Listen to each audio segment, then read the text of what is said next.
하나님 말씀은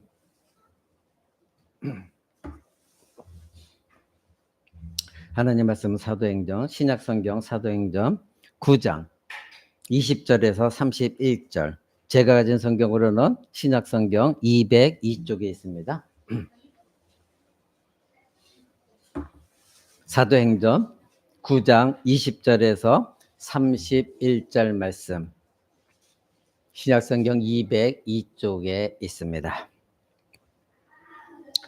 찾으신 줄 알고 제가 여러분 앞에 20절부터 31절까지 제가 읽어드리겠습니다. 사울이 다메섹에 있는 제자들과 함께 며칠 있을새 즉시로 각 회당에서 예수의 하나님의 아들이심을 전파하니 듣는 사람이 다 놀라 말하되 이 사람이 예루살렘에서 이 이름 부르는 사람을 핍박했던 자가 아니냐, 여기 온 것도 저희를 결박하여 대제사장들에게 끌어가고자 함이 아니냐 하더라. 사울은 힘을 더 얻어 예수를 그리스도라 증명하며 다메섹에 사는 유대인들을 굴복시키니라. 여러 날이 지나매 유대인들이 사울 죽이기를 공모하더니 그 계교가 사울에게 알려지니라. 저희가 그를 죽이려고 밤낮으로 성문까지 지키거늘 그의 제자들이 밤에 광주리에 사울을 달아 성에서 달아내리니라. 사울이 예루살렘에 가서 제자들을 사귀고자 하나 다 두려워하여 그의 제자됨을 믿지 아니하니 바나바가 데리고 사도들에게 가서 그가 길에서 어떻게 주를 본 것과 주께서 그에게 말씀하신 일과 다메섹에서 그가 어떻게 예수의 이름으로 담대히 말하던 것을 말하니라. 사울이 제자들과 함께 있어 예루살렘에 출입하며 또 주 예수의 이름으로 담대히 말하고 헬라파 유대인들과 함께 말하며 변론하니 그 사람들이 죽이려고 힘쓰거늘 형제들이 알고 가이사라로 데리고 내려가서 다소로 보내니라. 아멘. 이제 오늘 우리 말씀을 듣고자 합니다. 오늘은 사도행전 강의 37번째 시간으로 소제목이 회심한 이후 사도 바울, 회심한 이후에 사도 바울이 어떤 삶을 살았느냐, 이것에 대해서 여러분과 함께 나눠보고자 합니다. 우리는 지난주에 사도행전 9장에서 사울의 변화에 대해서 여러분 함께 알아봤습니다. 하나님의 주권 속에서 회심한 이 사울이었습니다. 그는 변화되어졌습니다. 그래서 그의 삶은 모든 것이 전 인격이 완전히 변화되어졌고 예전과 다른 삶을 살기 시작했습니다. 변화되기 전 이 사울은 유대교의 잘못된 가르침으로 예수 그리스도에 대해 적대감을 가지고 있었고, 그래서 예수를 믿는 모든 그리스도인들을 핍박하는 사람이었습니다. 예수 그리스도가 하나님이 약속하신 메시아라는 것, 그 사람이 이 땅에 왔다, 하나님이 약속한 메시아가 왔다, 이것을 도저히 받아들일 수 없는 사울이었습니다. 왜냐하면 이때 당시 유대인들은 물리적인 이스라엘 나라, 그 나라에 그들이 물리적인 메시아, 정치적, 군사적, 외교적 모든 막강한 힘을 갖고 있는 메시아를 소망하고 있었는데, 예수가 이 땅에 왔는데 그 예수는 볼품없는 예수 그리스도였기 때문에 그 사람들은 예수를 믿을 수가 없었던 것이죠. 그래서 이 사울조차도 이 기독교와 싸웠던 것입니다. 그래서 기독교와 전쟁 같은 삶을 살아왔지만 그의 삶은 결코 성공한 삶이 아니었습니다. 그의 전투적인 삶은 이제 다메섹에서 예수 그리스도를 만난 이후에도 전투적인 삶이 이어졌는데, 그런데 방향이 바뀌었습니다. 대상이 바뀌었습니다. 그동안은 예수 그리스도를 믿는 사람들을 향하여 전투적인 삶을 살아왔고 그들을 적대감을 가지고 그들을 대했지만, 이제 그 대상이 기독교인이 아니라 이제 싸우는 것은 누구와 싸웠냐면 자신과 같은 유대인들, 유대교를 믿고 있는 사람들과 싸우게 되었습니다. 완전히 바뀌게 되어진 것이죠. 이 사도 바울은 더 이상 그리스도와 그가 죽으신 십자가 복음, 이 메시지에 맞서 싸우지 아니하고 오히려 그리스도와 그의 죽으신 십자가 복음을 외면하고, 그리고 그 예수 그리스도 믿는 자를 핍박했던 그 사람들을 향하여 예수 그리스도와 그가 죽으신 십자가를 옹호하면서 복음을 전했던 전투적인 삶을 살기 시작했던 것입니다. 더 이상 그는 사단과 그리고 흑암의 권세편에 서 있던 것이 아니라 이제는 예수 그리스도를 만났기 때문에 빛의 자녀로서 이제는 그 흑암의 권세들과 맞서 싸웠던 그것이 바로 사도 바울이었습니다. 예수님을 핍박했던 그는 이제 그리스도의 사랑을 전파하는 사람으로 바뀌어져 버렸습니다. 분노에 가득 차 있었던 이 사도 바울이 그리스도인들을 사형 집행을 집행서를 썼던 그 사도 사울의 손이 이제는 신자들에게 사랑의 편지를 쓰게 된 손으로 바뀌어지게 된 것입니다. 얼마나 놀라운 변화입니까? 예수님 만나기 전 이 사울의 마음은 언제나 예수 그리스도를 믿는 사람들, 그리고 예수 그리스도 그 자체가 피 흘리기를 목말라 했던 사람입니다. 어떻게 하면 더 많이 잡아다가 학대하고 채찍질하고 감옥에 가두고 죽일까? 그래서 그 피를 볼까? 그 피에 갈망했던 사람이었는데, 이제는 예수 그리스도 피가 자기 자신의 모든 죄악을 씻어내기를 갈망했던 사람으로 완전히 바뀌어지게 된 것입니다. 이러한 사울의 변화는 완전히 한순간에 변화되었습니다. 그래서 그의 고백은 빌립보서에 보면 내가 사나 죽으나 그리스도가 내 안에서 존귀케 되기를 이제 원한다. 다른 거 하나도 없다. 내 안에는 예수가 살아계셔서 그 예수가 존귀함 받고 영광 받는 거, 그것만은 원한다. 그래서 내가 이 살아있는 이유는 내 안에 그리스도가 살아계시기를 원하기 때문이다. 그래서 그 그리스도와 함께 내가 영원히 살기를 원한다. 이것을 고백한 것이 사도 바울이었습니다. 놀라운 변화였습니다. 이처럼 다메섹에서 예수님을 만난 이후 과거의 사울은 완전히 죽었습니다. 사라져버렸습니다. 없어졌습니다. 과거와는 완전히 단절되어졌습니다. 이젠 새로운 사람으로 거듭났습니다. 이것이 거듭난 삶입니다. 이것이 변화되는 사람의 삶입니다. 지난주 우리는 사울의 변화를 배우면서 신자의 변화된 삶의 첫 번째 뭐라 그랬습니까? 복음을 들어야 된다. 그래서 예수 그리스도를 믿는 것에서 시작되어야 된다 말씀을 드렸습니다. 재창조되어야 된다. 새로운 피조물이 되어야 된다. 거듭나야 된다. 그러면 회심이 필요하다 말씀을 드렸습니다. 두 번째로는 그렇게 변화된 사람은 곧바로 어떻게 한다고 그랬습니까? 바로 영적인 호흡, 기도하는 사람이 된다. 사도 바울은 예수 그리스도를 만나고 나서 눈이 멀었고 곧바로 기도 속에 들어갔습니다. 바로 예수를 만난 사람들은 이제 새로운 생명을 얻었기 때문에 영적인 호흡이 필요한 것입니다. 기도가 영적 호흡이다 말씀드렸습니다. 왜 그렇습니까? 우리는 이미 하나님의 양자가 되었습니다.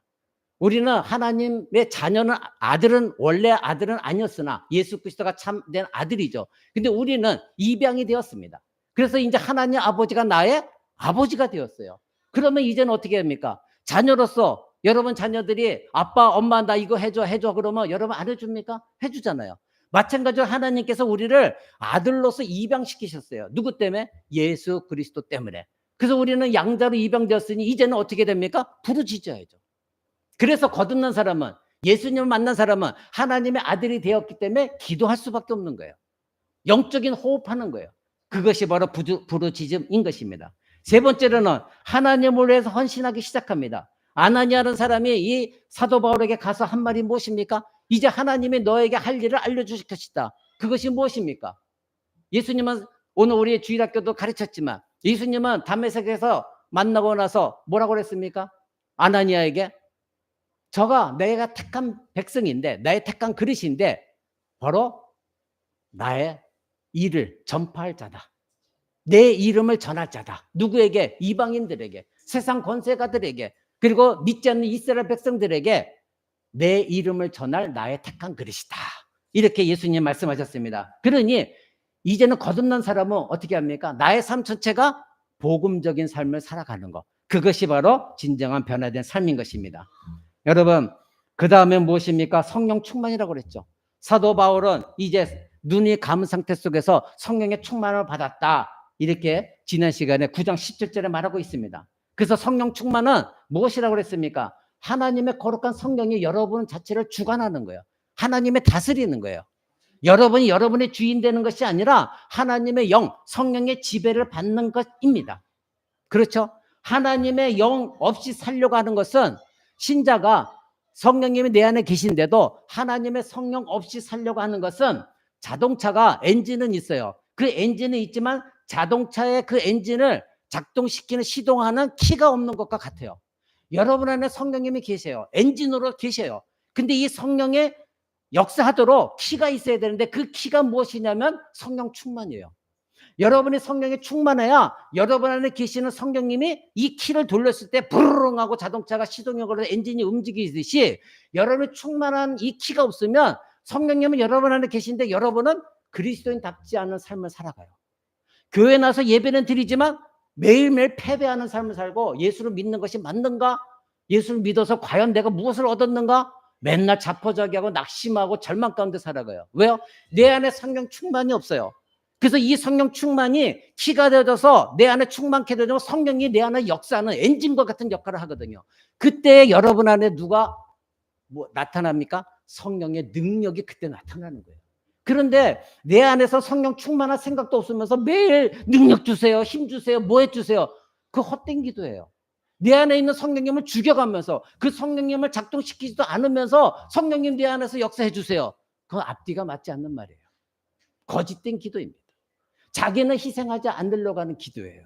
하나님은 그런 기도를 기뻐하지 않으십니다. 그 키가 바로 성령의 지배를 받는 거예요. 바로 이 변화된 사도 바울은 그의 모든 생애, 모든 사역이 바로 하나님의 성령의 지배 아래 있었기 때문에 목숨 내걸고 복음을 전파할 수가 있었던 것입니다. 사랑하는 성도 여러분, 그는 처음부터 성령의 명령을 행하기 시작했습니다. 성령의 충만을 받은 이후에 이제는 유대인들에게 담대히 나가서 두려움 없이 복음을 전가하는, 그래서 하나님이 계속해서 사도 바울 안에서 역사하셔서 사도 바울을 인도하시고 사도 바울을 보호하시고 사도 바울을 사용하신 것입니다. 그리스도인의 삶은 복잡한 것이 아니에요. 이렇게 살라 저렇게 살라 복잡한 것이 아니에요. 간단합니다. 무엇입니까? 여러분의 누차 말씀드리는 대로 여러분의 삶의 주인이 누구냐예요. 예수 믿기 전에 여러분의 삶의 주인은 여러분 자신이었어요. 부패한 본성을 가지고 있는 온갖 욕심과 탐욕 속에 살아갔던 여러분 자신이었습니다. 그래서 여러분이 여러분을 통제했어요. 그런데 여러분 그곳에서 무언가를 느꼈습니까? 영적인 환희와 기쁨과 평안을 누렸습니까? 은혜를 누렸습니까? 아닙니다.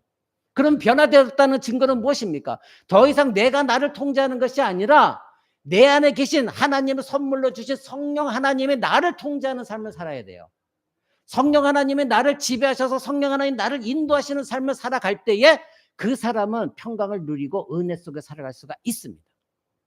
사랑하는 성도 여러분, 신자는 성령 충만한 이 삶을 통해서 하나님의 좋은 성품들을 하나님이 다루어 가십니다. 여러분 안에 좋은 성품이 있을 것입니다. 그렇다면 하나님은 그 성령 충만한 가운데 여러분의 좋은 성품을 더욱더 격려하십니다. 그것을 계속 세워주십니다. 그런데 여러분의 단점이 있다고 한다면 그 단점은 하나님이 개선시켜 주십니다. 때로는 환난, 고난 속에서 부딪히게 만드십니다. 그러면서 깎아지게 만드십니다. 그러면서 나의 단점들을 하나님이 보게 하시면서 그것을 하나님께 무릎 꿇고 회개하면서 하나님, 내 안의 단점이 이것이었네요. 이것이 나를 그동안 그렇게 나를 힘들게 했네요. 이것을 포기합니다. 그랬을 때 놀라운 그 빈자리를 하나님 은혜로 채우십니다. 그래서 이 세상을 그동안에 자기 힘으로 살아오는 건 너무나 힘들었으나 그것을 내려놓았더니 하나님께서 개선시켜 줬더니 이제는 그건 내려놓은 것이 힘들지 않았고 오히려 그에게는 기쁨과 감사가 넘쳐나게 되어지는 거예요. 이것이 바로 성령 충만한 삶입니다. 그러니 여러분, 성령 충만을 두려워하지 마세요. 어떤 사람은 성령 충만을 그러면 내가 그러면 어디 선교사로 가야 되고 뭐든지 내가 고생도 해야 되고 남을 위해 참아야 되고 손해봐야 되고 그런 것 때문에 두려워하는 사람도 있습니다.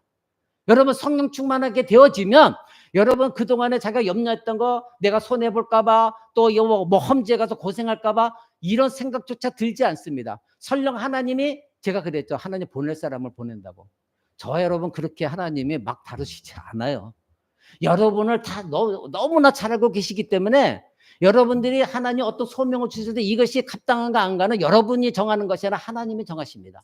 그래서 하나님이 여러분의 소명을 주셨을 때는 성령에 충만한 사람이 있으면 더 이상 그것에 의심하지 않아요. 두려워하지 않아요. 아, 이것이 하나님 주신 소명이구나. 그래서 그 하나님의 일들을 감당해 나갑니다. 여러분 이 사도 바울도 보십시오. 사도 바울 안에서 하나님 몇 가지를 제거하셨어요. 그것이 뭐냐면 사도 바울에는 이 증오심, 미움 이것이 가득했어요. 누구를 향하여? 예수 그리스도와 예수 그리스도를 믿는 그리스도인들을 향한 미움, 증오가 강력했던 사람입니다. 근데 하나님이 이 모든 것들을 제거해 버리셨어요. 그리고 어떻게 했어요? 사랑을 심어주셨습니다. 그래서 이제 사도 바울은 성도들을 사랑할 수밖에 없었고 예수 그리스도가만 그 예수 그리스도가 그거 죽으신 십자가 외에는 나는 아무것도 알지 않기로 결정했다는 그런 사랑의 마음을 갖게 되었어요. 그리고 이 사도 바울은 교만한 사람이었습니다. 얼마나 교만했습니까? 물론 교만할 만합니다. 세상적으로 봤을 때는 그는 놀라운 학문이 있었고 지식이 있었고 율법에 의해서는 그 사람은 따라갈 자가 없었어요. 뛰어난 사람이었고 그때 당시에 가질 수가 없었던 로마 시민권까지도 갖고 있었던 유대인이었어요. 그러니 자랑할 것은 이 세상적으로 너무나 많았어요. 근데 그 사람이 어떻게 했어요? 이 모든 것들 배설물로 여기노라. 똥으로 여기겠다. 그래서 그는 겸손을 하게 되었습니다. 교만했던 그 사람을 깎으셔서 겸손함을 주셨고 온유함을 주셨고 평안을 누리게 만들어 주셨습니다. 이처럼 성령 충만한 삶은 성령, 즉 하나님의 영에 순종할 때에 변화의 역사가 일어나는 겁니다. 여기서 우리가 주의할 것이 있습니다. 많은 그리스도인들은 자신이 변화되고 있다는 걸 의심하는 사람들이 많이 있어요. 예전에는 여러분에게 여기 있는 여러분들에게 그런 말을 들을 때도 있었습니다. 목사님, 저는 교회 나와서 예수 믿는다고 하는데 저 안에서 변화가 없어요. 여전히 죄악 가운데 있는 것 같아요. 과거에 내가 여전히 있어요. 그러면서 자기 자신을 고민하는 사람들이 있습니다. 언제나 나의 한계를 극복하지 못해요. 그것은 저와 여러분이랑 똑같아요. 우리 모두가 마찬가지예요. 그러면서 의심해요. 내가 정말 구원받았나요? 내가 정말 하나님 믿는 게 맞나요? 내가 정말 예수 그리스도 믿는 것이 많은가요? 이런 생각을 가질 때마다 사단은 어김없이 여러분을 정죄합니다. 그 봐, 너 교회 나가 뭐해? 누구를 통해서? 가까운 사람을 통하여, 남편이나 자녀들이나 부모, 아내를 통하여. 당신 교회 나가서 뭐가 변했는데? 지금까지 다 이 모양이잖아. 근데 또 뭘 변했다고 그래? 정죄감을 받기 시작합니다. 그러면서 나는 아닌가? 하나님 나를 택하시지 않았나? 이런 자괴감에 빠지기 시작합니다. 여러분, 그것은 성령 충만과 관계가 없는 것입니다. 그렇다면 왜 자기 자신이 신자가 거듭났음에도 불구하고 왜 이와 같이 자기 자신이 구원받았는가를 의심할까요? 그 중에 하나는 자기 자신의 죄에 대해서 예수 믿기 전에 과거에 자기 자신이 죄를 바라본 것과 예수 믿고 난 다음에 죄를 바라보는 것이 달라졌기 때문입니다. 그것은 무슨 말이냐면 예수 믿기 전에는 죄에 대해서 인식이 없었어요. 자기가 죄를 짓고 있으면서도 이것이 죄인지 모르고 살아왔어요. 근데 예수 그리스도를 만났어요. 말씀 듣다 보니까 그것이 죄였어요. 그것이 잘못된 것이었어요. 하나님 기뻐하신 것이 아니었어요. 그런데도 여전히 내 안에 부패한 모성이 남아있어서 때로는 그 일을 벌려요. 그다음에 말씀을 듣고 기도하다 보니까 이것이 찔려요. 이거 죄인데. 그래서 자기 자신 죄책감을 갖기 시작하는 거예요. 여러분, 이것은 여러분이 죄에 민감하기 시작했다는 증거예요. 거듭나지 않은 사람에게서 발견할 수가 없는 거예요. 그러니까 그것에 대해서 실망과 좌절과 절망하지 마시기 바랍니다. 만약에 그런 생각이 든다면 어떻게 해요? 바로 회개해야죠. 하나님, 여전히 내 안에 부패한 본성이 남아있어서 이러한 죄를 범했습니다. 용서해 주세요. 내가 이것과 싸워 이길 수 있도록 말씀으로 나를 가르쳐 주옵소서. 내가 성령에 충만하도록 내가 키를 발동하겠습니다. 내 안에 성령님, 이 죄를 이겨나갈 수 있는 힘, 능력 주시옵소서. 이렇게 변화되어야 되는 것이에요. 사랑하는 성도 여러분, 의심하지 마시기 바랍니다. 자기 자신이 예전보다 더 나빠졌다고 생각하는 거 버리시기 바랍니다. 그것은 사단이 여러분을 속이는 겁니다. 물론 여러분 그것은 고쳐야 됩니다. 그런데 과거에 내가 죄를 바라봤던 것이 완전히 바뀌었다는 겁니다. 그렇다면 여러분, 교회 안에 들어와서 예수를 믿는다고 하면서 여전히 옛 삶을 포기하지 못한 사람들, 여전히 똑같은 삶을 사는 사람들은 왜 그렇습니까? 우리는 그 사람들을 거듭났다고 볼 수가 없습니다.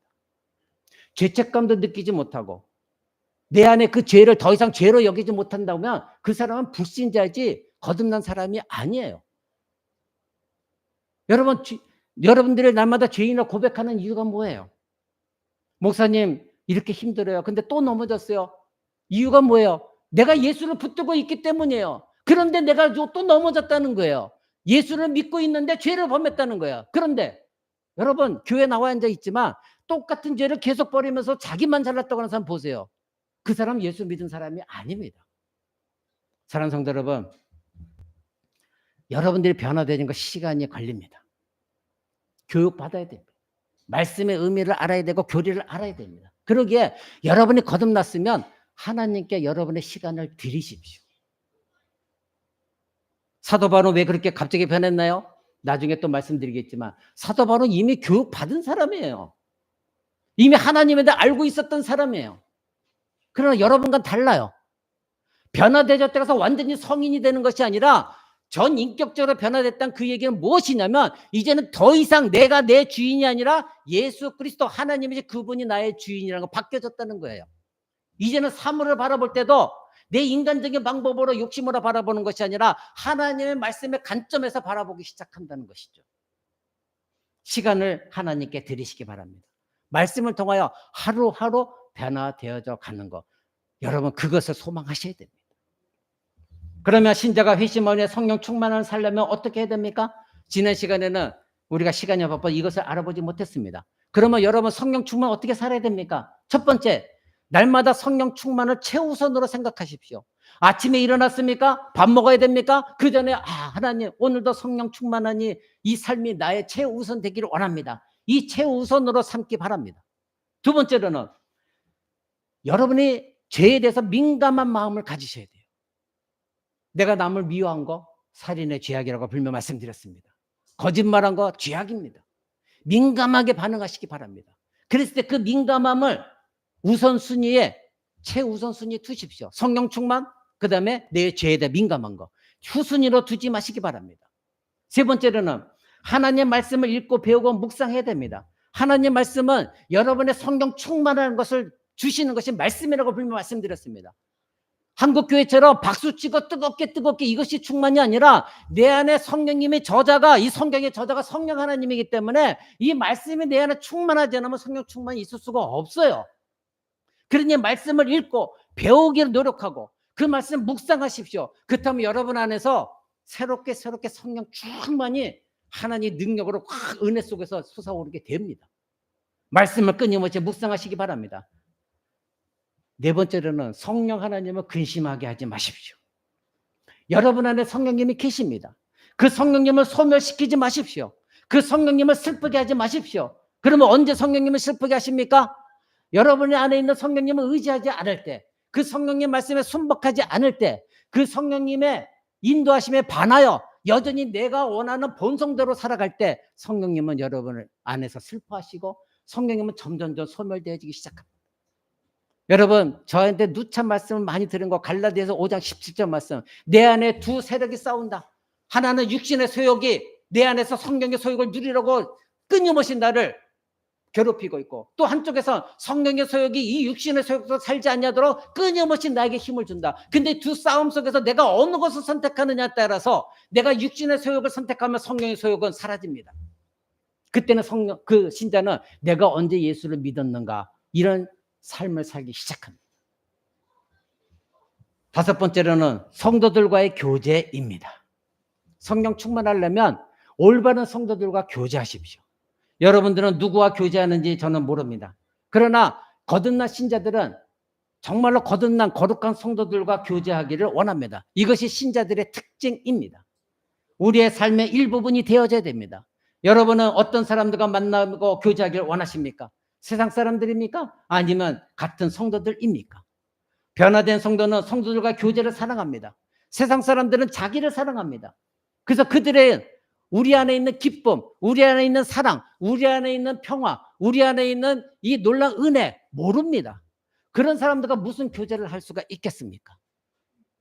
여러분 정말로 저 사람이 진실한 하나님의 백성이요, 그 사람과 내가 말씀을 나눌 때에 내가 은혜 받고, 그 사람과 말씀을 나눌 때 그 사람의 사랑이 나한테 또한 전달되어지고, 내가 받은 사랑을 그 사람에게 또 전해주고, 이것이 성도의 교제가 되어져야 되는 것입니다. 그러나 세상 사람들은 이 세상의 이야기밖에 더합니까? 여러분에게 너 왜 그렇게 미친 짓 해? 이 날씨 좋은 날 왜 교회 나가? 이 추운 날 왜 그 교회 꼭 나가야 돼? 놀러 갈 수도 있지. 왜 꼭 주의를 지켜야 돼? 여러분 그것이 제정신으로 하는 신자들입니까? 있을 수가 없는 일입니다. 절대적으로 궁극적인 사랑을 세상 사람들은 우리에게 줄 수가 없습니다. 그들에게 능력이 없습니다. 오직 그리스도인들만이 그 안에 계신 하나님의 사랑, 그 사랑의 능력으로 다른 성도들과 함께 교제를 누릴 수가 있는 것입니다. 성도의 교제는 그리스도 안에서 성령으로 교제하는 겁니다. 그러면 각자에 있는 성령님께서 주장하시는 바대로, 그래서 어떤 사람이 서로 교제할 때에 자기 자신이 예수를 믿었던 그 간증을 한다고 한다면, 물론 그 간증은 그리스도 중심적인 간증이 되어야 됩니다. 그랬을 때 그 안에서 성령님이 역사하시는 음성을 여러분들이 캐치할 수 있어야 돼요. 그랬을 때 맞아, 나한테는 저런 성품이 부족했지, 저런 삶이 부족했지, 거기서 도전받는 것입니다. 그것이 성도의 교제가 되어져야 되는 것입니다. 그런데 여러분 성도의 교제도 같은 성도라 할지라도 나가서 교제할 때에 교회를 헐뜯고 목사를 헐뜯고 우리 교회는 이런 게 부족하고 저런 게 부족하고 그건 성도의 교제가 아니에요. 성도의 교제는 그리스도 안에서 성령 안에서 하는 교제가 교제입니다. 그렇다면 그런 성령 안에서 그리스도 하는 교제가 목사 헐뜯고 교회 헐뜯고 무엇이 헐뜯고 우리 교회는 뭐가 잘못됐고 뭐가 잘못되고 이것이 올바른 교제입니까? 사단은 어김없이 그럴 때마다 여러분을 속입니다. 그래? 내가 몰랐는데 우리 목사 이런 게 있었단 말이야? 가만 듣고 보니까 그게 맞네? 점점점 하나님 말씀으로 돌아오는 것이 아니라 사람이 들려진 달콤한 사단의 유혹의 말에 자꾸 넘어가. 그런 것 같기도 하네? 동의해 주기도 합니다. 맞아. 우리 교회에 그런 게 있어. 이런 게 있어. 동의되기 시작하면 사단은 뒤에서 박수를 칩니다. 그래. 계속해. 그가서 교회를 한번 흔들어 놔봐. 여러분 이건 성도의 교제가 아닌 것입니다. 이제 사도 바울은 변화되어졌고 바울이 변화된 이후로 그와 함께 일하고 좋아했던 사람들과는 뭐가 됐습니까? 유대인들과는 적이 되어졌습니다. 그리고 그가 그렇게 미워했고 죽이려 했던 사람들, 그 사람들을 사랑하게 되었고 그들과 교제하기를 원하는 사람으로 바뀌었습니다. 바울 서신서를 읽어보면 그리스도인들을 향한 그 사람들을 향한 사도 바울의 이 사랑이 얼마나 대단한지를 구구절절하게 표현된 것을 우리는 보게 되어집니다. 원수로 여겼던 그들을 이 변화된 사울은 생명 걸고 사랑했고 그들에게 그리스도의 사랑을 전하는데 주저하지 않았습니다. 그리고 그들과 교제하기를 원했습니다. 물론 오늘 제가 이 말씀 드린 거에 오해하지 마십시오. 구원받지 못한 사람들과 교제하지 말라가 아닙니다. 그들과 교제하면서 복음 전파해야 됩니다. 근데 제가 말씀드리는 거는 복음 전도가 아니라 교회 안에서 성도 안에 교제를 이룰 때 여러분에게 말씀을 드리는 거예요. 근데 사도 바울은 그랬어요. 세상 사람들이 이와 같이 술 취한가 방탕한가 음란한가 세상 것을 뺏고 우상 숭배하는 사람들, 이 사람들을 사귀지 말라면 어떻게 복음을 증거할 수 있느냐. 근데 내가 말하는 것은 너희 교회 안에 이런 사람들이 있다. 이런 사람들과 교제하지 말라는 것이다. 이렇게 고린도전서 5장 9절에서 말하고 있습니다. 세상 사람들 원래 그렇게 살아. 그렇기 때문에 그들에게 가서 너희는 빛을 발하고 복음을 전해야 되는데, 그런데 교회 안에 있다고 하면서 예수를 믿는다고 하면서 성령님 내 안에 있다고 하면서 거듭났다고 하면서 여전히 세상 사람들과 똑같이 남을 모욕하고 우상 숭배하고 술 취함과 방탕함 속에 살고 후욕하고 그런 사람들과는 함께 먹지도 말라는 거예요. 함께 교제하지도 말라. 왜? 세상 사람들은 하나님 판단한다. 그런데 교회 안에 있는 사람은 너희가 스스로 그 사람이 어떤 성도인가 판단할 수 있지 않느냐. 근데 어째 그 사람과 함께 먹고 마시고 교제하느냐. 사도 바울이 이렇게 가르칩니다. 그래서 하시는 말씀이 뭐냐면 그 사람들을 너희 중에서, 즉 교회 공동체 안에서 내쫓아버려라. 이렇게 분명히 말하고 있습니다. 사랑하는 성도 여러분, 왜 이렇게 말했을까요? 한 사람의 잘못된 거짓된 신자가 교회 전체를, 거룩한 성도들을 망가뜨릴 수가 있습니다. 나는 올바른 말씀을 듣고 올바른 예배자가 되고 싶은데 한 사람이 불평불만하기 시작하면 이것은 확산되기 마련이에요. 왜? 사단은 끊임없이 우리의 부패한 본성을 건드려서 그 말이 오히려 인간 중심적인 말에게 달콤하게 들리거든요. 하나님 말씀보다 그 말이 더 나에게는 충격적으로 와닿아요. 자극하고 있어요. 그러다 보니까 교회가 흔들리기 시작합니다. 그래서 사도 바울 선생님이 말한 거예요. 너희 중에 과거에 이런 것을 끊어내지 못한 사람이 교회 안에 있다. 고린도 교회 안에 있다. 여러분, 고린도 교회는 여러분들이 제가 말씀드린 대로 파벌이 많았습니다. 우상 숭배자가 많았습니다. 그리고 술 취함과 방탕한 삶을 사는 사람들이 많았습니다. 가늠한 사람들이 많았습니다. 그래서 고린도전서를 읽어보면 이것이 어떻게 교회인가 말할 정도였습니다. 그래서 사도 바울이 말한 거예요. 내가 너희 교회 와보니까 이런 사람들이 예수 믿는다고 말하고 있다. 이런 사람들 다 교회에서 내쫓아버려라. 이건 세상에 있는 것이 어떻게 교회 안에서 이런 일이 있을 수 있느냐. 그런 사람들과 교제도 하지 말아라. 이렇게 말하고 있습니다. 사랑하는 성도 여러분, 그리스도인들이 맺는 열매는 거룩한 환경 속에서 맺어지는 것이지 이 세상 사람들의 거룩하지 못한 더러운 환경 속에서 맺어지는 열매가 결코 아닙니다. 그렇다면 성도의 교제를 한다고 하면 이 세상의 음행과 술 취함과 방탕함, 탐욕, 우상숭배 속에서 여러분들이 교제할 수가 없잖아요. 그런 가운데 여러분들이 무슨 열매를 맺겠습니까? 사람은 환경의 지배를 받습니다. 짐승도 환경의 지배를 받습니다. 제가 어느 것을 한번 봤더니 한국의 의사입니다. 그분이 우리 몸에는 누구나 다 DNA가 있죠. 이 DNA가 변형을 일으키면 암이 되는 겁니다. 그건 여러분 누구나 다 알고 있습니다. 근데 사람만이 그렇지 않대요. 아프리카에 있는 코끼리들. 그래서 아프리카 사람들이 그 코끼리 상아를 잘라다가 돈으로 해갖고 전쟁 자금으로 쓰는 것이 지금 아프리카 아닙니까? 내전이 일어나고. 그래서 이 아프리카 상아를 다 잘라버렸대요. 그래서 점점 세월이 흘러가면서 이 아프리카에 있는 코끼리들에게는 생각이 뭐가 되냐면, 아, 내가 새끼를 낳으면 상아가 자라나면 우리 새끼는 다 죽는 거구나. 내가 이렇게 상아를 다 잘린 것처럼 우리 자식들도 이와 같이 상아가 잘려버리겠구나. 이런 것이 학습이 되어져 버렸대요. 그래서 점점 아프리카에 있는 코끼리들이 상아가 자라나질 않는데요. 환경이 지배를 받았다는 겁니다. 우리 몸의 DNA도 마찬가지랍니다. 내가 어떤 환경 속에 있느냐, 먹거리라든가 또 스트레스라든가 이런 환경 속에 계속 있으면 우리의 몸의 DNA가 바뀌어버린다는 거예요. 암으로 바뀌어버린다는 거예요. 잘못된 신호가 전달되어진다는 거예요. 여러분, 달걀이 밖에 놔두면 닭이 낳았을 때 그 달걀을 그대로 밖에 놔두면 시간이 지나면 상합니다. 온도가 오르면 상해버려요. 그런데 희한하게 닭이 이 알을 품고 있으면 38도가 넘는 상하수 2주가 넘도록 상합니까? 안 상합니까? 안 상해요. 그리고 거기서 뭐가 태어납니까? 생명이 태어나요. 똑같은 달걀인데 어떤 달걀은 부모 없이 밖에다 내놓았더니 며칠 안 가서 상해버렸습니다. 똑같은 달걀인데 어미가 품었더니 정상적으로 하나님 창조하신 대로 그대로 내버려 뒀더니 생명으로 탄생되어졌어요. 여러분의 영혼도 마찬가지입니다. 내가 어떤 환경 속에서 누구를 만나고 누구와 대화하고 어떤 교제를 하느냐에 따라서 여러분의 신앙이 성장하기도 하고 여러분의 신앙이 후퇴하면서 오히려 그 잘못된 사람의 신앙이 똑같은 그런 신앙으로 변질되어 버리는 일이 일어나게 되어 있습니다. 누구를 만나냐 이것입니다. 내가 어떤 사람의 영향을 받느냐 이것입니다. 여러분, 제가 오늘 예를 들은 이 말씀을 기억하시기 바랍니다. 사랑하는 성도 여러분, 그리스도인들은 세상 사람들과 함께 세상의 악한 일에 절대 참여하지 않습니다. 세상에 나가서 그 사람 비유 맞춘다고 그 사람이 원하는 수창과 방탕함 속에서 그리고 예수 그리스도를 욕하고 예수님이 원하지 않는 하나님이 원하지 않는 그런 것에 동참하지 않습니다. 더욱이 그리스도인이라 하면서도 거듭났다고 하면서 여전히 세상 것에 매여 있고 세상의 이 풍습을 쫓으면서 교회를 어지럽혀고 하고 힘들게 하는 사람들, 그 사람들과 교제하지 않습니다. 사랑하는 성도 여러분, 여섯 번째로 성령이 충만한 살려면 열성적인 복음 전파의 삶을 사는 것입니다. 바로 사도 바울이 그랬습니다. 사도 바울은 예수 그리스도를 만나고 나서 내일이라는 없었습니다. 즉시 그 자리에서 복음 전파하기 시작했습니다. 여러분, 오늘 9장 20절을 한번 보시기 바랍니다. 20절에 이렇게 나옵니다. 즉시로 각 회당에서 예수의 하나님의 아들이심을 전파했다. 그 즉시로 복음을 전파했습니다. 사도 바울은 구원을 얻는 날부터 그리스도를 전파할 수 있었습니다. 왜 그랬을까요?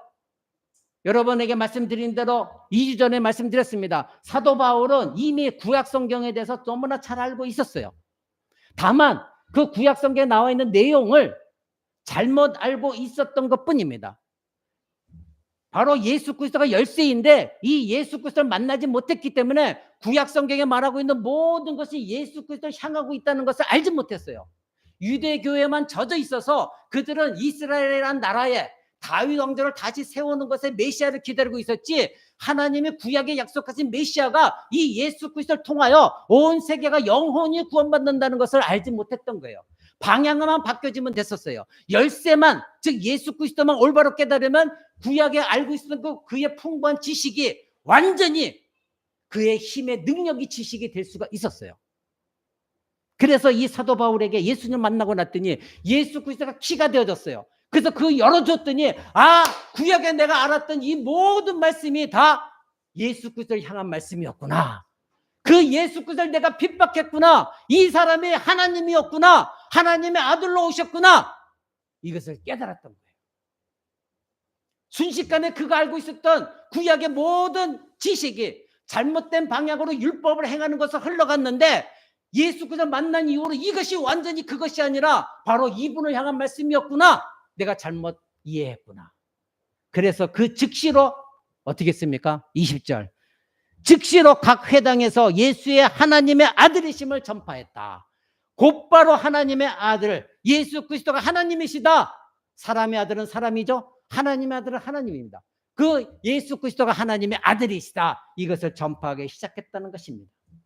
사랑하는 성도 여러분, 사도 바울에게 필요했던 것은 예수 그리스도를 만나는 것뿐이었습니다. 그는 구약에서 말했던 모든 것을 한순간에 다 깨달았습니다. 그리스도를 믿게 된 유대인들이 왜 그들이 변화됐습니까? 마찬가지로 그들이 알고 있었던 구약의 내용이 모두가 바로 예수 그리스도에 관한 내용이었구나, 이것을 깨달았기 때문에 그들은 더 이상 유대교에 빠지지 않고 그들은 기독교로 돌아오게 된 것입니다. 사랑하는 성도 여러분, 사도행전 9장 20절, 즉시 회당에서 그리스도를 전파하니라. 사도 바울은 회당에 갔습니다.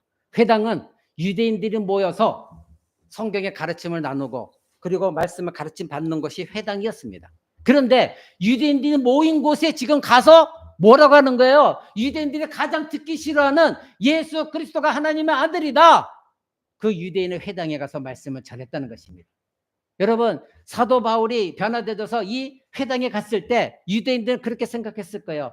이 사람이 바로 예수를 믿는 사람들 핍박하러 오는 사람이니까 이 사람이 아마나 누군가를 잡으려고 대제사장에 어떤 공문을 받아들이고 왔겠지. 그러니까 이 사람이 이제는 유대인으로서 기독교인을 핍박하는 그런 말을 전하는 것이 어떤 것일까? 그걸 듣기를 원했어요.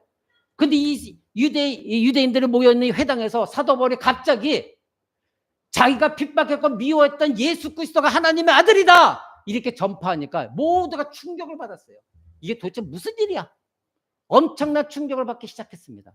아니, 사도 바울, 사울이라는 사람이 어떻게 이런 말을 할 수가 있을지, 어떻게 예수가 하나님의 아들이라고 말할 수가 있느냐? 사도는 변화되진 이 사도 바울은 전혀 개의치 않고 담대하게 복음을 말했습니다. 예수 그리스도가 바로 성경의 구약에 말한 그 예수 그리스도가 하나님의 아들이다, 그분이 바로 이 땅에 오셔서 너희를 위해 죽으셨다, 부활했다, 이렇게 말하고 있는 것입니다. 사랑하는 성도 여러분, 하나님의 아들이란 말, 이 말에 대해서 많은 사람들이 오해하고 있습니다. 하나님의 아들이라 그러니까 하나님의 아들이니 예수는 하나님이 아니다, 왜 아들이니까, 이렇게 말하는 사람들이 있습니다. 성경을 모르기 때문에 그렇습니다. 우리가 알아야 될 것은 하나님의 아들이라는 이 말은 예수 그리스도가 하나님이신데 이 땅에 우리를 위해서 누군가는 죽어야 되는데, 여러분 저에게 이미 교육받았죠? 하나님이 죽으실 수는 없잖아요. 하나님이 죽으시면 하나님이 될 수가 없어요. 그렇죠? 그러니까 누군가가 대대신에 죽어야 우리 죄가 용서받는데, 그래서 하나님이 인간의 몸을 입고 스스로 오신 분, 그분이 예수 그리스도예요. 그래서 인간으로 성육식하신 그것을 우리가 부를 때에 하나님의 아들이라 부르는 거예요. 그러나 예수님 만약에 오시지 않았다면 하늘에서 하나님이세요. 근데 인간의 몸을 입고 오신 호칭을 부를 때 우리가 하나님의 아들로 오셨다, 이렇게 말하는 것뿐이에요. 바로 성삼위 하나님, 그분이 한 하나님, 삼위일체, 이 비밀입니다. 불신자들은 이것을 이해할 수가 없죠. 그러나 저와 여러분들은 이것이 논리적으로 이해 안 돼도 이거는 믿음으로 하나님이 믿게 하셨기 때문에 믿고 있습니다. 여기 어려움이 전혀 없어요. 바로 하나님께서 이 땅에 우리를 위해 죽기 위해서 인간의 몸을 입어야 되기 때문에 인간으로 오신 분, 그분이 바로 하나님의 아들이다, 이것입니다. 그러니 하나님의 아들이라 할 때는 성육신한 의미일 때 우리가 호칭으로 하나님의 아들이라 이렇게 부르는 거예요. 여러분, 마리아가 성령으로 잉태했을 때에 마리아에게 천사가 그렇게 말합니다. 나실바 거룩한 이는 하나님의 아들이라 일컬음을 받을 것이다. 그때까지 하나님의 아들이 아니었어요. 근데 네가 예수를 낳을 것인데 그때 하나님의 사람들이 그를 하나님의 아들이라고 하나님 인정하고 불리움을 받게 될 것이다, 이렇게 성경 기록하고 있는 것을 우리는 보게 됩니다. 또 다른 데서는 다윗의 자손으로 이 땅에 오셨다. 그 얘기는 무엇입니까? 다윗의 영광, 하나님께서 그 다윗 시대 때 가장 이스라엘이 창대했습니다. 그 영광, 다윗의 아들, 다윗의 후손으로 메시아가 온다고 약속했기 때문에 다윗의 아들로 오실 때의 의미로서 아들이라고 표현을 하는 것입니다. 그러니 이것은 무엇입니까? 다 성육신한 예수 그리스도를 가르칠 때 하나님의 아들이다, 이렇게 말한다는 거 잊지 마시기 바랍니다. 사랑하는 성도 여러분, 또 하나 우리가 이 지금 20절에서 알아야 될 것을 20절 다시 보십시오. 즉시로 각 회당에서 예수의 하나님의 아들이심을 전파했다. 여러분, 여기서 우리가 발견해야 될 것은 무엇입니까? 변화되던 이 사울에서 사도 바울로 변화된 이 사람의 첫 번째 외침 무엇이었습니까? 간증이었습니까? 교리였습니까? 예수가 하나님의 아들이다. 이것은 교리입니다. 사도 바울의 첫 외침은 간증이 아니었습니다. 내가 예수를 이렇게 만났다. 사도 바울처럼 휘황찬란한 아름답고 위대한 간증을 가진 사람이 누가 있습니까? 사도 바울은 자기 간증을 말하지 않았습니다. 첫 번째 외침이 뭐였습니까? 예수는 하나님의 아들이다. 이건 교리적인 말씀입니다. 교리를 선포했습니다. 바로 사도 바울은 이 교리에 대해서 먼저 하나님의 말씀을 가르치기 시작했습니다. 교리를 보충하기 위한 수단으로 간증은 괜찮지만 간증이 주가 되어지는 설교가 되어져서는 그건 올바른 설교가 아닙니다. 더군다나 이 설교단에 여러분이 누차 말씀드린 대로 사람을 세워놓고 연예인들 세워놓고 그 사람들의 간증을 설교로 대신하는 거, 이게 있을 수가 없는 일입니다. 이 강단을 피 흘려서 목숨 내걸고 지켜낸 것이 종교 개혁가들인데 그들은 설교에 대해서 목숨을 걸었는데 어떻게 자기의 간증을 가지고 연예인 같은 사람들 일반 성도 여기다 놓고 하나님 말씀을 전하라고 간증하라고 시킬 수가 있냐 이겁니다. 이거 있을 수가 없는 일입니다. 사랑하는 성도 여러분, 바울은 당시나 지금이나 누구나에게도 비교할 수 없는 간증을 가지고 있는 사람입니다. 바울은 듣는 사람들의 머리털이 아주 꼬뚝 설 정도로 짜릿하고 감동적이고 놀라운 간증을 할 수 있었던 사람입니다.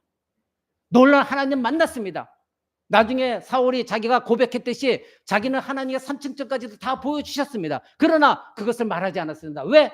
너희가 나를 오해할까 봐, 나를 섬길까 봐, 우상 숭배할까 봐. 그것이 사도 바울이었습니다. 근데 오늘날 보십시오. 목사가 됐든 성도가 됐든 간에 자기가 요만한 거 모아있으면 간증하느라고 그래서 자기가 중심이 돼갖고 사람들이 그랬어요. 대단히 은혜 받았어요. 멋진 일이 일어났는데요. 그것이 어떻게 알아요? 그 사람이 그게 사실인지 아닌지. 그 사람이 주관적인 건데 나중에 또 오늘 말씀드립니다. 주관적인 내용인데 누가 알 거예요? 그 사람이 꾸며낸 내용인지 과장했는지 누가 알 겁니까? 우리는 그것에 의미를 부여하지 않습니다. 오직 하나님 말씀, 교리적인 말씀에 우리는 부여하는 사람들입니다. 그래서 우리 교회가 힘들어요. 여기 계시는 여러분들, 그래서 제가 성경 공부 꾸준히 빠지지 말고 참여하라. 왜? 언젠가는 교리적인 말씀이기 때문에 여러분이 그것을 꾸준히 듣고 또 여러분이 그것을 묵상하고 있으면 여러분 누구 못지 않는 성경적인 지식 속에서 담대하게 하나님의 말씀을 전할 수가 있어요. 여러분 힘들어도 참으시기 바랍니다. 모든 좋은 설교와 증거는 교리적이 돼야 되는 것이 간증이 아닙니다. 우리의 감정을 움직이고 뭔가 짜릿하게 해주는 거, 이게 주관적인 접근하는 거, 인간 본성에 맞는 설교, 이것은 감동될 수 있어요. 짜릿할 수 있어요. 그러나 그것이 그 사람의 생명을 살리는 것은 결코 아닌 것입니다. 아담과 하와를 보십시오. 범죄한 이후로 아담과 하와는 하나님이 찾으셨을 때 언제나 자기 자신대로 바라봤어요. 내가 지금 벌거벗어 가릴 것이 없어요. 자기 자신들 하나님께 회개한 것이 아니라 하나님 벌거벗은 것을 봤더니 내가 창피해요. 그래서 하나님 가죽옷을 입혀주셨죠. 언제나 아담과 하와 이후로는 언제나 인간은 자기의 본성에 집중하게 되어 있어요. 그래서 그 간증이 인간의 본성을 자극하기 때문에 그것이 짜릿하고 재밌어요. 뭔가 깨달은 것 같아요. 하나님 말씀 아닙니다. 그건 주관적인 경험인 것입니다. 인간이 만들어내는 모든 종교는 주관적입니다. 그러나 기독교는 주관적인 것이 아닙니다. 나로부터 출발한 것이 아니라 어디서부터 출발했어요? 내 밖에 계신 하나님의 말씀으로부터 출발한 것이 우리의 믿음입니다. 여러분 안에서 믿음이 싹 텄습니까? 아닙니다. 그래서 사도 바울은 로마서 10장에 그렇게 말합니다. 믿음은 들음에서 나고 들음은 하나님의 말씀에서 믿음이 난다. 내 밖에서 어떤 말씀이 들려져야 믿음이 생겨지는 거예요. 내 안에서 무언가 나오는 것이 결코 아닌 것입니다. 우리에게는 나오는 건 부패한 본성밖에 없습니다. 사랑하는 성도 여러분, 기독교는 주관적인 경험이 아닙니다. 구원은 경험에 의해서 얻어지는 것이 결코 아닙니다.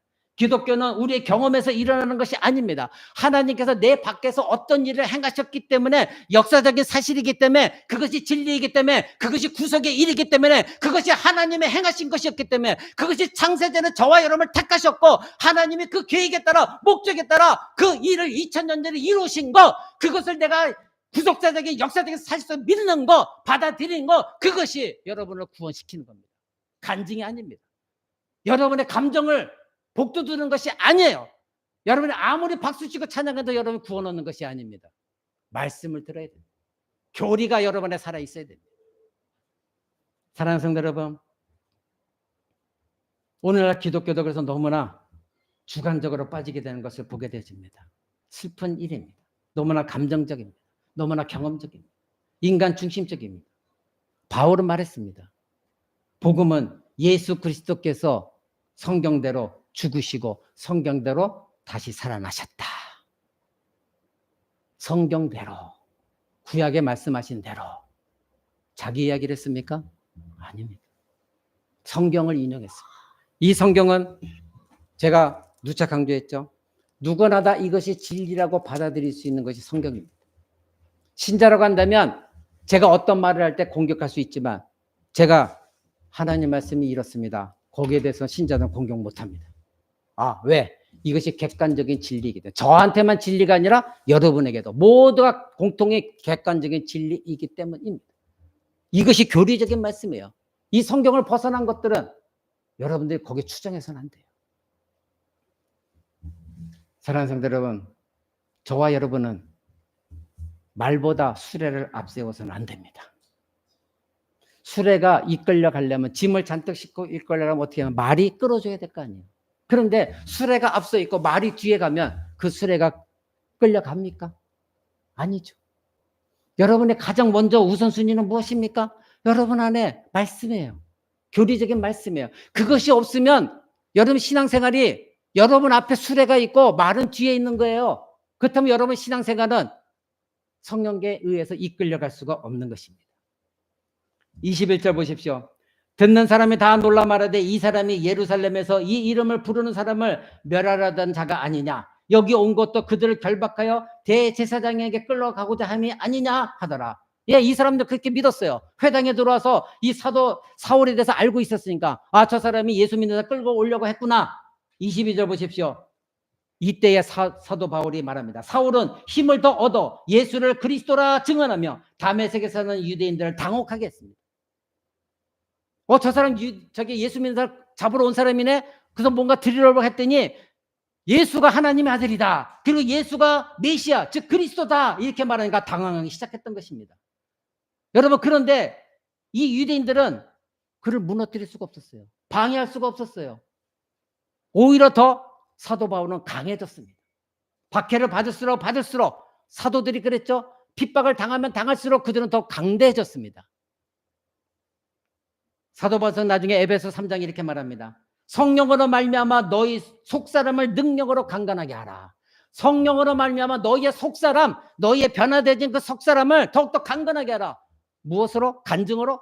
아닙니다. 여러분 안에 계신 성령으로. 그럼 아까 그 성령이 작동하려면 어떻게 된다고요? 성령 충만해야 되는데 성령 충만이 되려면 어떻게 된다고요? 가장 우선순위가 성령 충만을 원해야 되는데 말씀입니다. 말씀이 여러분 안에 충만케 됐을 때 성령으로 여러분의 속사람이 강력하게 되어지는 것입니다. 사랑하는 성도 여러분, 바울은 매일매일 새로워지길 원했습니다. 그래서 속사람의 강력한 성령 역사로 유대인들을 더욱더 혼란하게 만들었습니다. 유대인들은 이 바울과 논쟁할 수 없을 정도로 바울의 메시지는 강력했습니다. 감당할 수가 없었습니다. 이것이 바로 회심한 사람의 능력이요, 성령이 그 안에 성령으로 충만한 사람의 능력입니다. 이것이 바로 하나님이 하시는 일입니다. 사도 바울은 뛰어난 설교자였습니다. 28절 보십시오. 사울이 제자들과 함께해서 예루살렘에 출입하며 또 주 예수의 이름으로 담대히 말하고 헬라파 유대인들과 함께 말하며 변론하니 그 사람들이 죽이려고 힘쓰거늘. 오직 하나님 말씀을 전했던 유대인들이 죽이려고 했습니다. 그러나 사도 바울은 설교를 멈추지 않았습니다. 가는 곳곳마다 복음적인 설교, 예수 그리스도가 하나님의 아들이요 그분이 바로 메시아다, 이것을 전하는 것을 멈추지 않았습니다. 어느 장소에 있던 간에 어떤 일을 하고 있던 간에 자기에게 어떤 일이 일어났던 간에 그는 예수 그리스도에 대해서 전하는 것 멈추지 않았습니다. 결국 사도 바울은 한 사람으로 말미암아 하나님은 이 세상을 바꾸셨습니다. 그래서 오늘 우리 주일학교도 배웠지만 여러분 지난 시간에 배웠습니다. 예수님 말하셨죠. 이 사람은 내가 택한 나의 그릇이다. 하나님의 목적이 있어서 택하신 하나님의 그릇, 도구였습니다. 이로 말미암아 복음이 온 아시아에 퍼지게 되어졌고 이방인들에 퍼지게 되었고 결국 대한민국 땅 여기까지도 복음이 전해진 것입니다.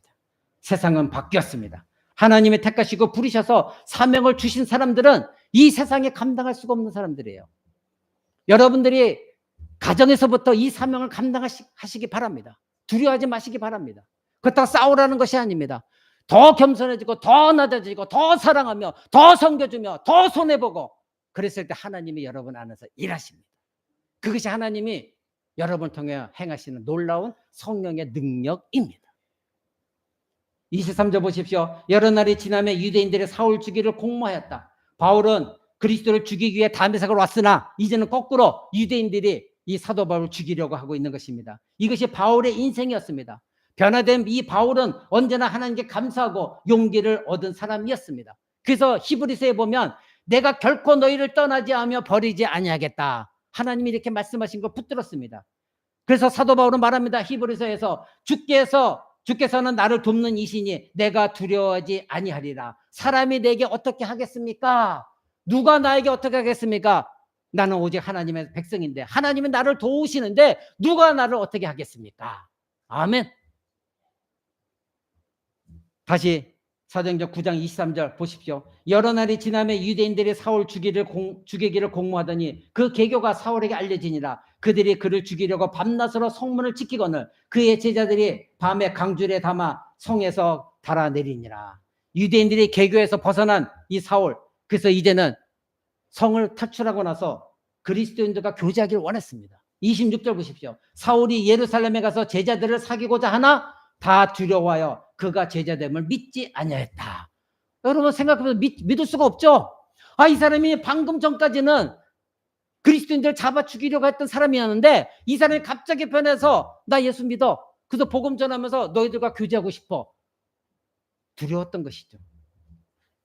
여러 번 시도했다 성경은 말합니다. 여기서 사울이 예루살렘에 가서 제자들과 사귀고자 하나 이때의 헬라어 말로는 불완전 시제로 쓰여 있는데 이 불완전 시제는 한 번으로 그친 것이 아니라 계속해서 시도했다는 겁니다. 계속해서 사귀고자 또 사귀고자 또 사귀고자. 근데 뒤에 보면 제자들을 믿지 않았고 거부했다거든요. 거기에도 불완전 시제로 쓰여 있는데 이것은 뭐예요? 사도가 그렇게 사귀고자 시도할 때마다 그들은 거부했고 또 거부했고 또 거부했다. 이렇게 반복의 의미를 단어가 쓰여졌습니다. 이처럼 그때 당시에 예수를 믿는 제자들은 사도 이 바울을 믿을 수가 없었던 것입니다. 이때 27절을 보십시오. 이때에 바나바가 데리고 사도들에게 가서 그가 길에서 어떻게 주를 보았는지 주께서 그에게 말하신 일과 다메섹에서 그가 어떻게 예수의 이름으로 담대하게 말했는지를 말했다. 아멘. 여러분, 인간으로 불가능한 일이 일어날 때에 하나님의 일이라면 그 일을 행하시고자 하나님은 사람을 사용하십니다. 사울이 눈 멀었을 때 누구를 택하셔서 찾아가셨습니까? 아나니아. 사울이 회심했을 때 눈이 멀어 있을 때 볼 수가 없을 때에 아나니아에게 하나님 찾아가서 아나니아야 사울에게 가거라. 아나니아도 두려웠죠? 저 사람이 어떤 사람이었는데요? 근데 내가 택한 그릇이니까 가거라. 그는 내 이름을 위하여 이방의 복음을 전할 자다. 아나니아를 택하셨죠. 지금 사울에서 사도 바울로 바뀐 사람이 교제하고 싶은데 교제하지 못합니다. 이때 준비된 사람이 바나바였습니다. 바나바는 그때 신실한 성도였고 많은 사람도 존경받는 사람이었습니다. 하나님은 이 바나바를 준비하셨다가 바나바를 통하여 제자들에게 말씀하십니다. 바로 이 사람이 누구냐? 사도들에게 말합니다. 다메섹에서 예수께서 만났어.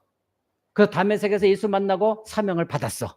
그리고 이 사람이 회당에 나가서 담대하게 예수께서 하나님이시다 전한 사람이야. 이 사람은 과거의 사울이 아니야. 이렇게 증언해 주었습니다. 그래서 28절 보니까 사울이 제자들과 함께해서 예루살렘에 출입하였다. 그때서 제자들은 사울을 받아들였고 이제 예루살렘에 같이 동행하면서 그리스도의 복음을 전했다는 것입니다. 29절 보십시오. 또 주 예수의 이름으로 담대히 말하고 헬라파 유대인과 함께 말하며 변론하니 그 사람들이 죽이고자 힘쓰거늘. 여기서 이 헬라파 유대인들이 누구입니까? 바로 스데반 집사를 돌로 쳐 죽였던 사람들입니다. 그 자리에 누가 있었습니까? 바로 이 사도 바울이 된 사울이 있었습니다. 책임자였습니다. 근데 이 사람이 지금 오히려 예수 그리스도를 증거하고 있는 놀라운 변화가 일어났다는 거. 여러분 이것을 어떻게 해석할 것입니까? 사람의 힘으로? 아닙니다. 하나님이 행하신 것입니다. 이렇게 계속해서 유대인들이 죽이러 가자 30절 형제들이 알고 가이사라로 데리고 내려가서 다소로 보내니라. 31절 그리하여 온 유대와 갈릴리와 사마리아 교회가 평안하여 든든히 서가고 주를 경외함과 성령의 위로로 점점 진행자 수가 더 많아졌다. 이렇게 말합니다. 이 일이 있은 후에 점점 더 교회가 유대와 갈릴리에 퍼져나갔고 교회가 세워져 나갔다 이것입니다. 바울은 아무 걱정도 없었고 두려움이 없었습니다. 무슨 일이 자기에게 핍박이 일어나든 협박이 일어나든 아무것도 상관하지 않았습니다. 그들이 죽이려 하든 어떻게 하든 상관하지 않았습니다. 그는 매우 담대했습니다. 여러분 이 지금까지 읽은 것을 보면서 여러분 생각나는 것은 무엇입니까? 교회는 사람이 세우는 것이 아니라는 겁니다. 다시 말씀드립니다. 교회는 사람이 세운다고 해서 되는 것이 아니라는 겁니다. 교회 성장의 패턴이 무엇입니까?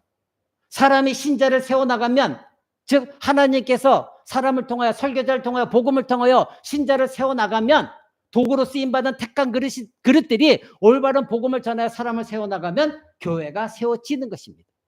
사도 바울 한 사람을 택한 그릇으로 이렇게 사용하셨더니 지금 우리가 읽은 대로 계속해서 교회가 세워져 나가고 양적 성장이 일어났습니다. 어떤 성장이 일어났습니까? 먼저 영적 성장이 일어났습니다. 영적 성장이 일어난 뒤에 양적 성장은 올바른 교회입니다. 그러나 영적 성장 없이 말씀을 위한 영적 성장 없이 양적으로 늘어난 것은 하나님이 세우신 양적 성장이 된 교회가 아닙니다.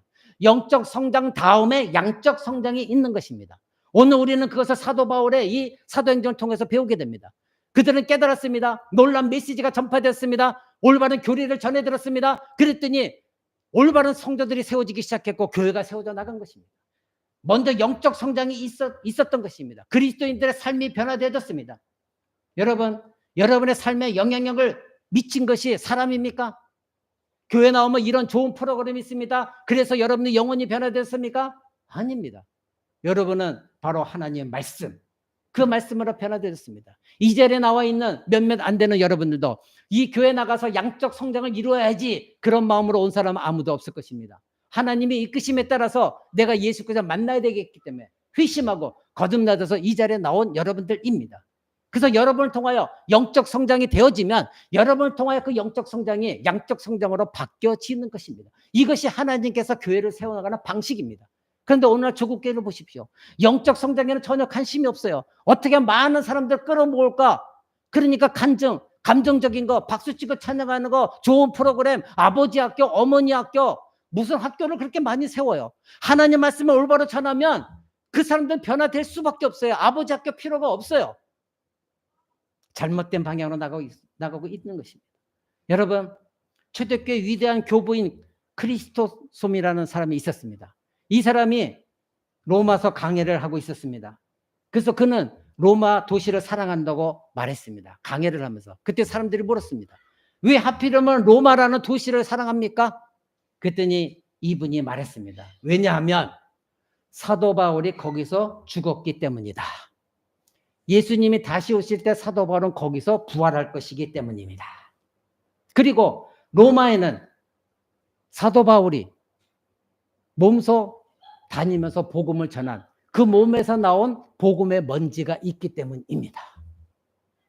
사도 바울이 입에서 나온 복음의 먼지가 로마에 있기 때문입니다. 사도 바울이 다녔던 지친 몸을 입고 복음을 전파 다녔던 사도 바울의 발자취의 먼지 모든 복음이 로마에 뒤덮고 있기 때문에 나는 로마를 사랑합니다. 이렇게 말했습니다. 사랑하는 성도 여러분, 여러분의 몸짓, 여러분의 입술, 여러분의 발 다니면서 행했던 그 복음의 먼지가 여러분의 가족을 덮고 여러분의 주변 사람들을 한번 덮어 보십시오. 놀라운 변화가 일어나게 되어 있습니다. 말씀 맺고자 합니다. 하나님은 지금도 이 자리에 있는 여러분을 변화시키시기를 원하십니다. 하나님께서 여러분의 삶과 마음속에 하나님의 구원의 일을 행하시도록 여러분의 마음을 하나님께 열어드리시기 바랍니다. 여러분이 행하시는 것이 아니라 하나님이 여러분을 변화시켜 주십니다. 오늘 사람들을 변화시키는 데 있어서 하나님의 능력으로 어떻게 행하셨는가를 우리는 알아보았습니다. 회심한 이후에 사도 바울이 어떤 일을 행하셨는가 우리는 알아보았습니다.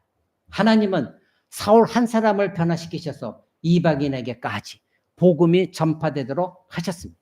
교회가 세워지게 하셨습니다. 아무리 약한 사람이라도 하나님이 택하신 사람이라면, 아무리 악한 용서받지 못할 사람이라 할지라도 하나님께서 택하신 그릇이라고 한다면 그 사람을 하나님께서 기적적으로 변화시키셔서 하나님의 영광을 위해 사용하신다는 것을 오늘 배웠습니다.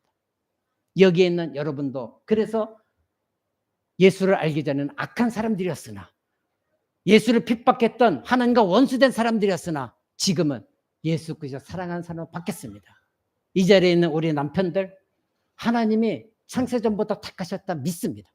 그래서 믿는 아내들을 만나게 하셨고 이 자리에 나와 앉아 있습니다. 지금 너무나 힘들고 어려우나, 그러나 여러분 지속적으로 말씀을 들으면서 이 강단에 선포된 말씀에 조금만 하루에 1mm씩이라도 여러분의 마음을 열어주시기 바랍니다. 그렇다면 그때 하나님께서 여러분의 마음을 비집고 들어가 불멸의 씨앗인 하나님의 말씀, 그 말씀으로 썩을 것이 썩지 아니할 것을 잊게 하는 놀라운 일들이 여러분 안에서 일어날 것입니다. 새로운 피조물로 바꿔주실 것입니다. 거듭나게 하실 것입니다. 그때 여러분은 하나님을 찬양하게 될 것이고, 그때는 믿음의 가정으로서 여러분이 사랑하는 자녀들에게 머리에 손을 얹고 축복 기도하며 하나님, 우리의 자녀들이 하나님의 복을 누리며 살기를 원합니다. 기도하는 그날이 오게 되어질 것입니다. 오직 하나님의 말씀으로 여러분 변화되시기 바랍니다. 여기에 있는 믿은 여러분들은 우리의 남편, 우리의 자녀, 우리의 부모들, 내 친구들, 사도 바울이 행한 것처럼 내 안에 성령 충만을 주셔서 담대하게 오직 교리적인 말씀을, 간증이 아니라 오직 교리적인 말씀을 증거할 수 있는 힘을 나에게 주셔서, 그렇다면 내가 깨달아야 되겠사오니 말씀을 공부하고 묵상하고 가르침 받는데 게을리지 않도록, 또 우리 자녀들에게 말씀이 끊임없이 노출되어 줄 수 있도록 내가 더욱더 피곤해도 시간을 내어서 우리 자녀들에게 어릴 때부터 말씀을 노출시키겠습니다. 결단하는 여러분 되시기 바랍니다. 기도하겠습니다.